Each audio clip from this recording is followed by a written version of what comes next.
they do is they press, they work hard. And again, that comes from the manager, because it seems like a simple thing to say, but if you can get world-class players to run around, you're going to win a lot of games. And Pep Guardiola's got them working so hard. As I said, I can't see too many teams beating them. 12 wins on the spin. How much further can this winning sequence continue? Well, you look at throughout, and we know it's the Premier League, a lot of things can happen, but you'd expect maybe the next real tough test to maybe come against Tottenham, maybe, potentially. But other than that, they'll probably look at the fixture, they'll probably look at all them fixtures and thinking they can go on an unbelievable run, and I think they probably will do. OK. Let's concentrate a bit on Chelsea, because now they're taking on Brighton in the next game. As it happens, we've got Lindsay Hooper for us at Stamford Bridge, and at Brighton, Annex Community Stadium is Paul Belvis. And we'll get to Paul in a second. But from a Chelsea perspective, we'll talk about the Manchester City game in a moment, Lindsay. But Thomas Tuchel, I understand, has been talking about his long-term future at the club today.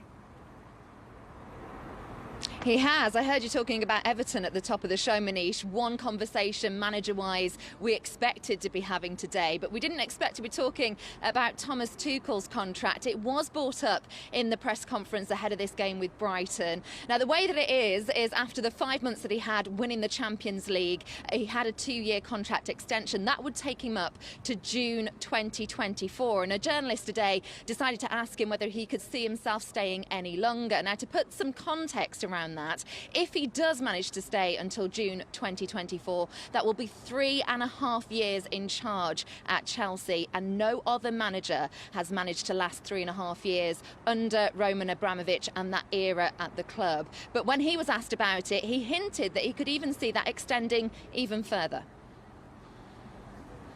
I don't even know, to be honest. I don't even know. I think I have a contract until 24, and let's stay with this, and let's try to stay as long as this contract says, because the history tells us that it's not that easy. But I feel very confident today that I can make it. I don't want to be nowhere else. This is absolutely sure. I feel very happy, and let's see what's going on. But we both know, and everybody else knows, what you need. You need results, and you need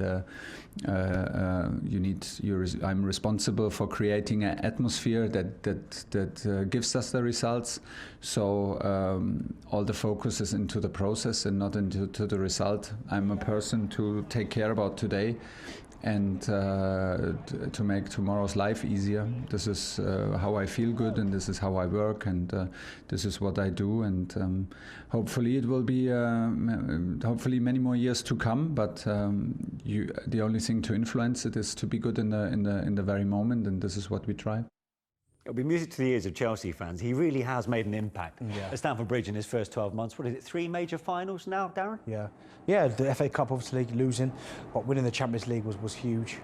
The manner in which they won it, during now the League Cup final as well. But he'll be under no illusions. He knows how quickly it can change there, because we've seen some big managers at Chelsea win some of the biggest trophies out there and not last the following season. So he'll understand that. He would have understood that when he took the job. But right now, Chelsea fans absolutely love him. Well, why wouldn't you? They're competing again at the top end of the table. They're still in the Champions League. They're probably going to get past Lille in the Champions League. They're in another cup final. So things are really positive. Lindsay, let's continue our reflections to the Manchester City defeat, because I thought Thomas Tuchel's post-match reaction was very interesting, and I think he probably actually alluded to it again today, in that he not blamed his attackers, but he hinted that they weren't up to scratch as far as he was concerned. He's so straight talking, and it's really refreshing, but you can see how he just makes headlines, Thomas Tuchel, because he doesn't hold back. Of course, he was asked about Romelu Lukaku, as he always is, and Timo Werner, Ziyech, and just about attack in general. Now, rather than single out players, which he was very keen not to do, what he did say is that he expects more from his current attack, suggesting that there is not as much delivered when it comes to matches as there is what he's seeing on the training pitch. And we've seen seen that in a few games recently where things haven't quite gone to plan, that link up, that understanding between players, trying to open up space, which you have to do at this very highest level in the Premier League. And we'd seen it under Thomas Tuchel before, but something's gone missing there. And he did say that he would like that his players to be more relaxed. He did actually level that at Romelu Lukaku, who coming back into the side after a few things that have happened recently, might be feeling the pressure somewhat. So relaxation is one of the things that he's talked about. But yeah, he didn't hold back in saying that this attack need to produce more. So in a way, piling the pressure on himself. Timo Werner, I managed to speak to him earlier today because after listening in to what Thomas Tuchel had to say in his press conference, I thought it was a really interesting contrast to then sit down and speak to Timo about his form. He said against Manchester City, because he came on as a substitute in that game, that he felt that it was a 0-0 match and that maybe Manchester City had a bit more luck. It wasn't the way that we saw it. Obviously, it was a quality finish from Kevin De Bruyne, but when you take it on reflection, there is a part that gets played in terms of fortune in the title race. Darren, are you buying into that at all? No, I thought Manchester City were far better. But I agree with Thomas Tuchel that the attacking players have got to do more. I mean, Lukaku's movement at the time was very good. He didn't get the service. There was times where you could see where he was pointing where he wanted the ball. The ball wouldn't come. They'd choose to go sideways or backwards and play the safe pass. Yeah. But also, when they played it to him, it was too lacklustre in possession. It was bouncing off him. He weren't bringing others into play. And it kind of reminded me of the Lukaku second season at Manchester United. Last season, he'd worked in that and played really well. But, I mean, for Thomas Tuchel, it must be frustration because when you talk about Werner, Lukaku, Ziyech, Mount, Pulisic, they've got attacking players that can score goals, but right now, none of them are firing. Were they too cautious for you, very briefly? Yeah, way too cautious. One thing about Manchester City, you can't keep playing in front of them because we spoke about it earlier. Yeah. They press really aggressively. At times, you've not even got to look. You know Lukaku's biggest strength is his pace. Just use it. And Werner's, to be fair, just roll it in behind and let them get after it. I think they did it maybe once or twice, and when they did it, weren't real quality. OK. Lindsay, thank you for now. Chelsea's next assignment is away to Brighton on Tuesday. So they head off to the community stadium, the Annex community stadium, where we find Paul Belveston.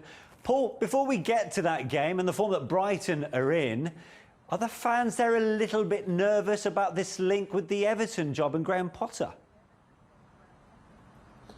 Not in the slightest, I'd say, because the answers are so well rehearsed, because the manager's been asked so many times. He's been linked with so many top jobs recently in the last 12 months. Tottenham, Newcastle, Aston Villa, Manchester United and Everton, first time round before Rafa Benitez was appointed. So, you know, we've heard Graham Potter try a number of different approaches being asked this question. He tried sort of making a joke out of it in November when the Newcastle speculation was around, saying that he felt his name must be stuck in a newspaper computer somewhere because it always crops up. But no, the bottom line is that he's very happy here. He's under contract until 2025. He says he's surrounded by great people who trust him to do his job, and that all makes for an excellent work environment. He's also very quick to remind us all that only a year ago there was all this talk that his own job here at Brighton was in jeopardy because Brighton was struggling near the bottom of the table. So he's not interested in this speculation at all. Some managers welcome it as a sign that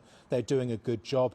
He's only interested in the here and now. And right now, Brighton are 9th in the table. Only the top 3 have lost fewer matches than they have in the Premier League this season. And with 28 points from 20 games so far,